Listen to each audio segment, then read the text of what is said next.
Welcome to Ashu's creative kitchen. ಇವತ್ತು ನಾವು ಮಾಡ್ತಿರೋದು ಕ್ಯಾಟ್ಲಾ ಫಿಶ್ ಕಬಾಬ್. ಕ್ಯಾಟ್ಲಾ ಫಿಶ್ ಕಬಾಬ್ ಮಾಡಲಿಕ್ಕೆ 1 kg ಕ್ಯಾಟ್ಲಾ ಫಿಶ್ ತೊಗೊಂಡಿದ್ದೀನಿ. ಅದನ್ನು ಚೆನ್ನಾಗಿ ಕಬಾಬ್ ಪೀಸ್ ರೀತಿ ಕಟ್ ಮಾಡಿಕೊಂಡು ಅದಕ್ಕೆ ಸ್ವಲ್ಪ ಅರಿಶಿನ ಪುಡಿ, ಉಪ್ಪು ಹಾಕ್ಕೊಂಡು ಚೆನ್ನಾಗಿ ಮಿಕ್ಸ್ ಮಾಡಿಕೊಡಿ.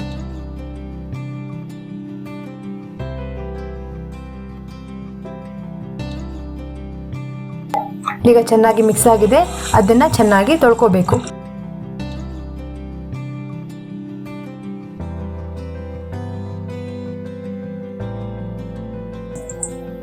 ಈಗ ಫಿಶ್ ತೊಳ್ಕೊಂಡಾಗಿದೆ. ಈಗ ಏನೇನು ಸಾಮಗ್ರಿಗಳು ಬೇಕು ನೋಡೋಣ ಫಿಶ್ ಕಬಾಬ್ ಮಾಡಲಿಕ್ಕೆ. ಫಸ್ಟು ಲಿಂಬೆಹಣ್ಣು ಅರ್ಧ, ಶುಂಠಿ ಬೆಳ್ಳುಳ್ಳಿ ಪೇಸ್ಟ್ 1 ಟೇಬಲ್ ಸ್ಪೂನ್, ಉಪ್ಪು ರುಚಿಗೆ ತಕ್ಕಷ್ಟು, ಅಕ್ಕಿ ಹಿಟ್ಟು 2 spoon, kebab powder 2 table spoon, ಅರಿಶಿನ ಪುಡಿ, ಕಾರ್ನ್ಫ್ಲೋರ್, ಎಣ್ಣೆ, ಫಿಶ್. ಈಗ ಮೊದಲಿಗೆ ಸ್ವಲ್ಪ ಕಬಾಬ್ ಪೌಡರನ್ನು ಹಾಕೊಳ್ಳೋಣ, ಚಿಟಿಕೆ ಅರಿಶಿನ ಪುಡಿನ ಹಾಕೊಳ್ಳೋಣ,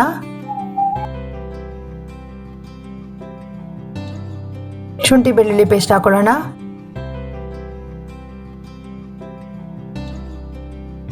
ರುಚಿಗೆ ತಕ್ಕಷ್ಟು ಉಪ್ಪು ಹಾಕೊಳ್ಳೋಣ,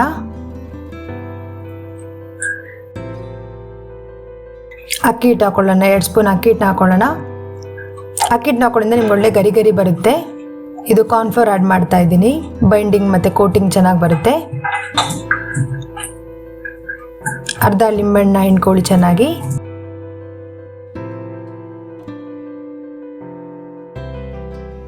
ಅದಕ್ಕೀಗ ಸ್ವಲ್ಪ ಎಣ್ಣೆನ ಹಾಕೊಳ್ಳಿ.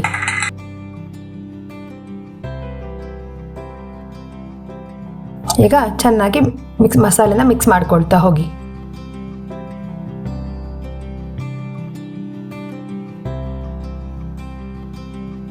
ಈಗ ಸ್ವಲ್ಪ ನೀರು ಹಾಕ್ಕೊಂಡು, ಮಸಾಲೆ ಗಟ್ಟಿಯಾಗಿದ್ದರೆ ಸ್ವಲ್ಪ ನೀರು ಹಾಕ್ಕೊಂಡು ಕನ್ಸಿಸ್ಟೆಂಟಿನ ಸರಿ ಮಾಡ್ಕೊಳ್ಳಿ.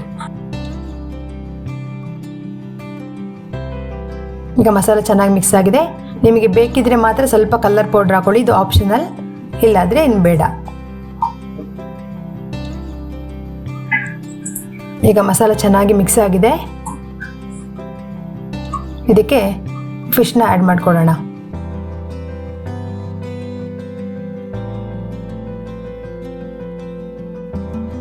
ಎಲ್ಲ ಫಿಶ್ನು ಚೆನ್ನಾಗಿ ಆ್ಯಡ್ ಮಾಡಿಕೊಂಡು ಚೆನ್ನಾಗಿ ಮಿಕ್ಸ್ ಮಾಡ್ಕೊಳ್ಳಿ. ಎಲ್ಲ ಮಸಾಲ ಚೆನ್ನಾಗಿ ಎಳ್ಕೊಬೇಕು ಅದಕ್ಕೆ.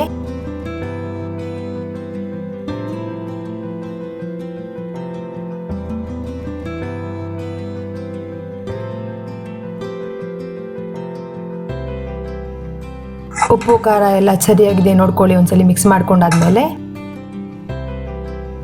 ಈಗ 1 hour ಫ್ರಿಜ್ಜಲ್ಲಿಟ್ಟು ರೆಸ್ಟ್ ಮಾಡಕ್ಕೆ ಬಿಡಿ, ಆಮೇಲೆ ಫ್ರೈ ಮಾಡೋಣ.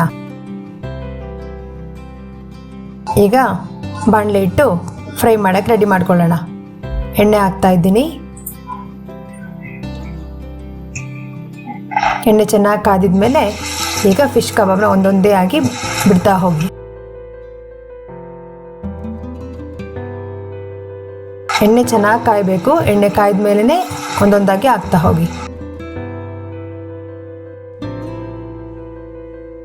ಒಂದು 10 ನಿಮಿಷ ರೆಸ್ಟ್ ಮಾಡಕ್ಕೆ ಬಿಡಿ, ಚೆನ್ನಾಗಿ ಅದು ಫ್ರೈ ಆಗಲಿ, ಒಳಗಡೆ ಬೇಯಲಿ.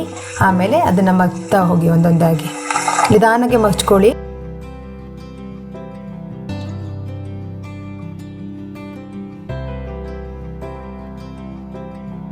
ಈಗ ಚೆನ್ನಾಗಿ ಬೇಯ್ತಾ ಇದೆ ಫಿಶ್ಶು. ಈಗ ಫ್ಲೇಮ್ನ ಆಫ್ ಮಾಡಿಕೊಂಡು ಸರ್ವಿಂಗ್ ಪ್ಲೇಟಿಗೆ ಹಾಕೊಳ್ಳಿ.